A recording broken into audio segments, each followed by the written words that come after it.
I still remember the moment I truly started appreciating mathematics. It was the day I decided I wanted to wind my very first power transformer. I opened an old radio electronics book and found what looked like a magical equation. The version I saw was actually written in the old CGS system using Gauss and square centimeters, but it looked almost identical to this one. So I started looking up every symbol. N stood for number of turns, the E was voltage, 4.44 was a constant derived from Faraday's law, F was frequency, and A was the effective core cross-sectional area. Those all made sense. But then there was B. What on earth was B? It turned out to be maximum magnetic flux density, also called the peak flux density. And that was a complete showstopper. How was I supposed to know the maximum flux density of a transformer laminations sitting on my workbench? I even asked the company that sold me the laminations. They had no idea. They simply sold the material. They weren't transformer designers. Months went by and I was completely stuck. Then, by pure luck, I became friends with the local amplifier builder and transformer expert. He had spent decades designing and winding all sorts of transformers. One day we were sitting together having coffee. I was almost too embarrassed to ask him this question that had been bothering me for months. But eventually I asked anyway. He smiled and gave me the answer. I was so excited I wanted to run home immediately and start winding my first transformer. Back then I still didn't have my transformer calculators, of course, and the ones I found online were either not working at all or had so many weird and complicated parameters that it made it useless for me. Every calculation was done with nothing more than a pencil, a sheet of paper, and a calculator. I checked every number many times, then checked them again and again, and finally it was time to actually wind my first transformer. It was a simple power transformer with a single 48-volt secondary winding. When finished, I connected a voltmeter to the secondary. Then I plugged the transformer into the mains. Honestly, I was expecting smoke.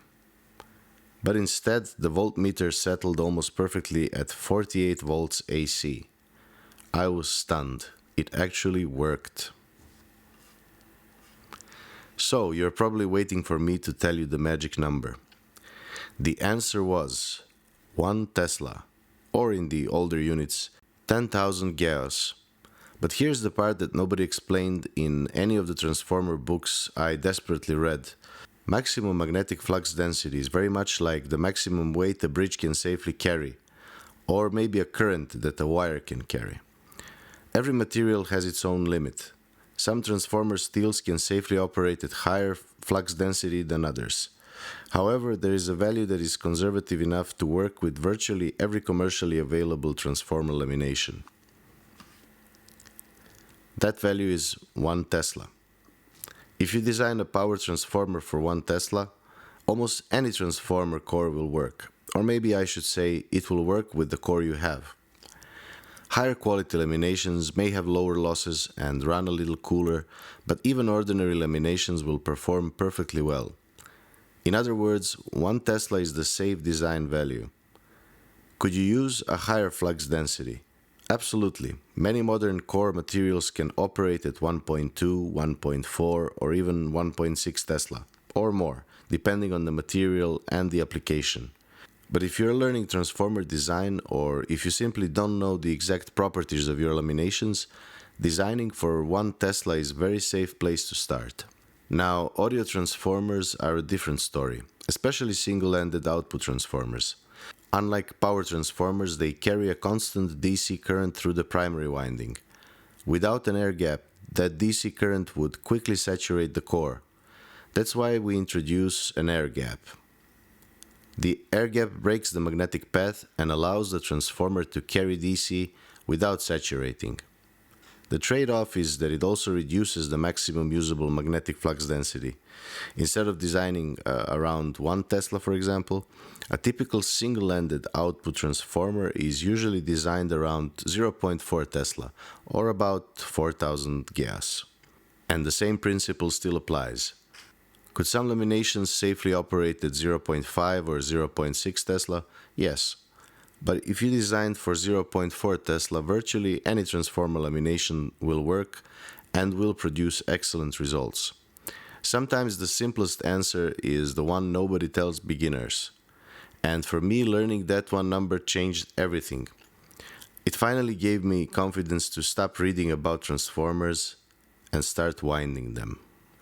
I know there are many people who will rightfully so disagree with some of the points I made in this simplified explanation, but that is the whole point of this video, that just because some things are not scientifically correct or exactly true in absolute sense shouldn't prevent anybody from winding, calculating, and making transformers. And because in 99.99% of the time, all of the things that I explained will work and you will get amazing results. So I would like to boost your confidence, and if you're on the edge of deciding whether to try to calculate and wind your first transformer, I'm definitely going to say that you can use this magic value to calculate a transformer, even if you have some old laminations laying around in your house or from some old device, test equipment that you can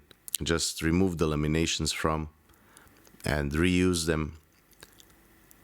Even if you have no idea what kind of alloy or what kind of properties this transformer lamination have, if you use the magic value of 1 Tesla or 10,000 Gauss or however you express it in the formula, you can be confident that the result you get will be the exact voltage that you calculated for.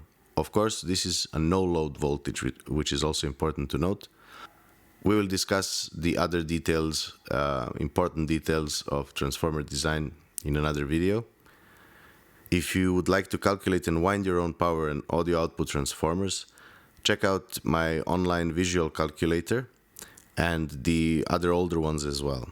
Currently, during the summer, there is a discount for full bundle that includes all online and spreadsheet calculators and PDF tutorials. If you enjoyed this video, please give it a thumbs up and subscribe to my channel for more transformer winding related content. Thanks for watching and for your support.